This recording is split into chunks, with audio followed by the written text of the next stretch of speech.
Wanted to show the homemade CO2 chamber that we created.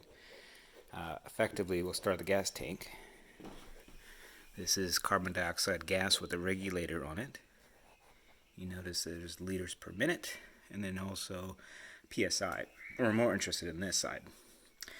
Tube comes out, goes inside of the lid here, which feeds into the bucket when the lid's on. You can see we've got a poor bird that needs to be put down. And then the other exit tube, which is to allow for the displacement of the air that's in the bucket, comes out here and goes into a water reservoir. The water is just there so that the air doesn't go back inside the tube because the water will block it. So what we do is we stick our poor girl in here. We place the lid back on. Make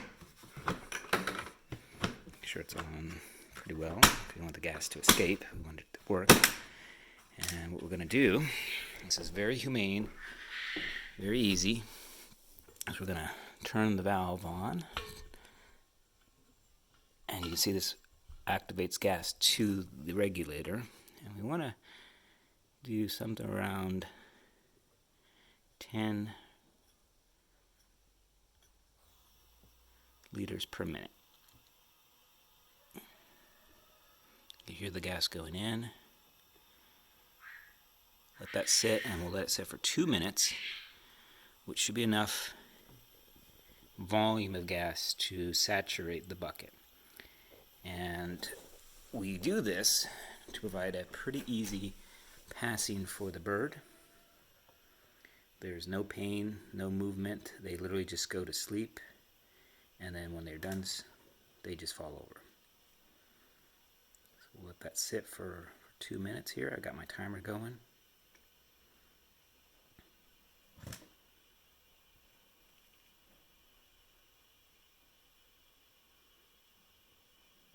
Nice and quiet. Hear little bubbles coming out where the air is being displaced.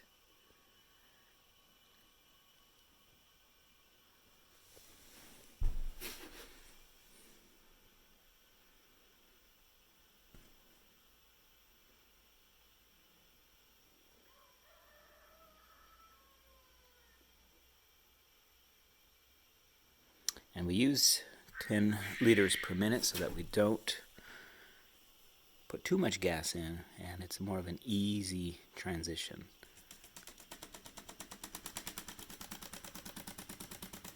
And we can hear signs that the gas has worked. What you're hearing there is usually some sort of nervous reaction to when things pass.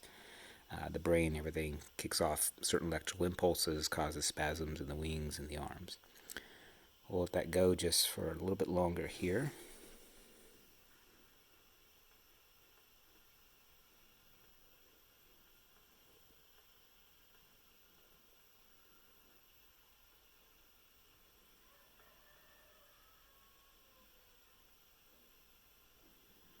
And one last thing to note, CO2 gas is natural. It can be lethal if given in concentrated amounts, but it's not something that requires a specialized license. I get mine from the local welding store. This tank will last quite a while, but there's no poison in the air. There's nothing that you have to worry about in terms of you becoming affected by it, as long as you take proper safety precautions. I mean, do not do this in a closed room. Do not do this without any sort of airflow. And certainly just don't let the gas escape from the tank, because that can make you feel lightheaded and cause similar reactions. All right, I think we're done now, so we're going to turn this back off. So regulator's off. And actually screw it in, and that should be fully. Like there's no gas left in the valve. Okay.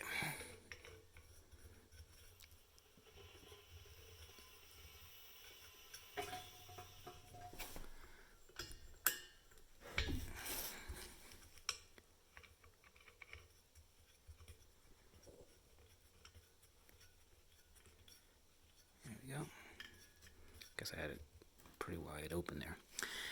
Okay, Now I let this sit for about additional 3 or 4 minutes just to ensure that there aren't any signs of life left there. I haven't heard anything for a while here, so I think we're safe. Let's open this back up.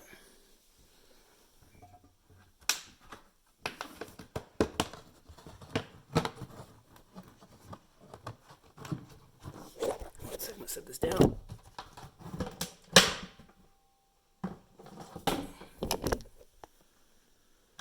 And as you can see,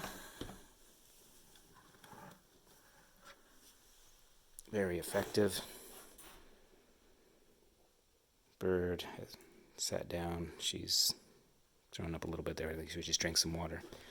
But she has passed to the other side.